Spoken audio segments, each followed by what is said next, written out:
किसी जंगल में 2 पेड़ अमरूद के, 3 पेड़ बेरी के, कुछ जमीन और 2 घर कालू कौवे ने बना लिए थे। अब वो सोच रहा था कि सारी जिंदगी मेहनत मजदूरी में गुजारी है, मगर अब आगे की जिंदगी खुशियों से गुजारेगा और अपनी सारी इच्छाएं पूरी करेगा जो वो अपनी जवानी में ना कर सका। दोनों पति पत्नी अपने घर में बैठे हुए थे जब गोरी कौवी कालू की पत्नी अपने पति से कहती है, कालू, अब हमारे जग्गू और बग्गू बड़े हो गए हैं। मैंने तो 2 कवियां भी देख ली हैं अपने बेटों के लिए। क्यों ना हम अपने बेटों की शादी कर दें। ना जाने ये जिम्मेवारियां कब खत्म होंगी और मैं सुख का सांस लूंगा। अपने संतान का माँ बाप ही सोचते हैं। इनके बारे में ही तो सोच रहा था। ये सारी प्रॉपर्टी इन्हीं के लिए ही तो बनाई है। तभी जग्गू और बग्गू भी घर आ जाते हैं। माँ, बहुत भूख लगी है, खाना दे दो जल्दी से। नहीं माँ, कल पहले खाना जग्गू को दिया था, आज पहले खाना मैं खाऊंगा। मर रहे हो क्या भूख से? सुबह से कोई भी काम किया है और खाने पर गिद्ध की तरह टूट कर गिर रहे हो। फिर गौरी कौवी अपने दोनों बेटों को खाना दे देती है। कुछ दिन बाद गौरी कौवी और कालू कौवा अपने दोनों बेटों की शादी कर देते हैं।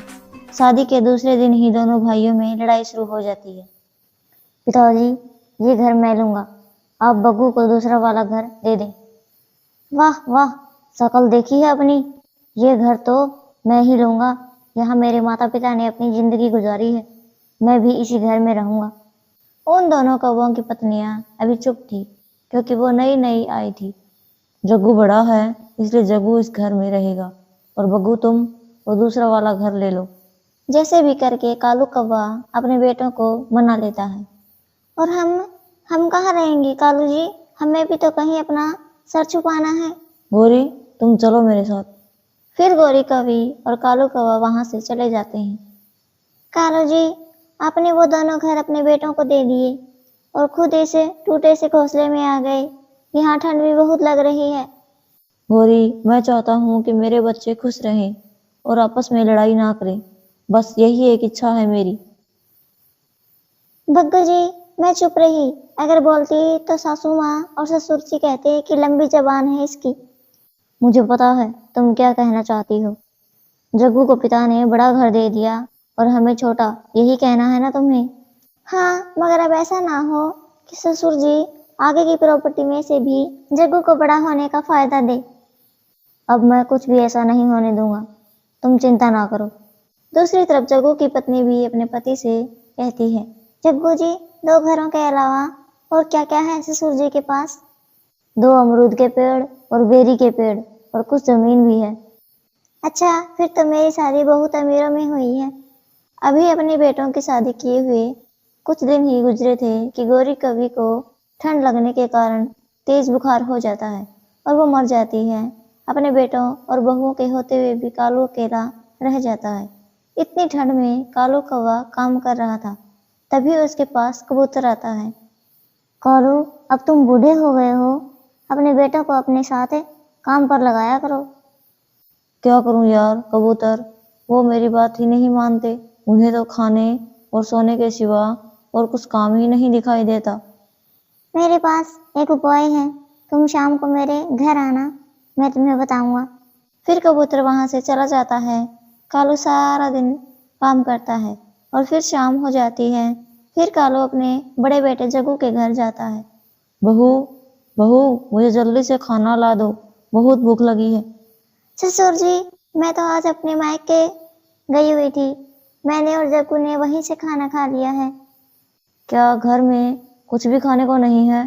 पिताजी, अगर पहले पता होता तो हम आपके लिए भी वहां से ही कुछ ना कुछ पैक करवा कर ले आते। ये सुनकर कालू अपने छोटे बेटे बग्गू के घर चला जाता है। बहू, बहू, खाना लाओ।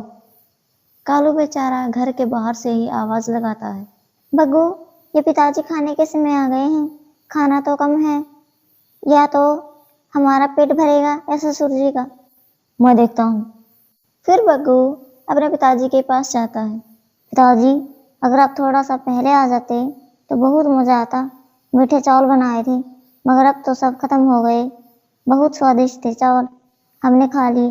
अच्छा, तो आप कल का खाना मेरे घर से खा लेना और आज जग्गू के घर से जाकर खा लो। कालू बेचारा चुप रहता है और चुपचाप जाकर अपने घोंसले में जाकर भूखा ही लेट जाता है। भूरी, तुम मुझे छोड़कर चली गई और मैं अब अकेला कैसे ये दुख सहूंगा। मेरे 2 जवान बेटे हैं और मैं भूखा सो रहा हूँ। लेटे हुए कालू को याद आता है कि उसे तो कबूतर ने अपने घर बुलाया था। फिर कालू कौवा कबूतर की तरफ चला जाता है।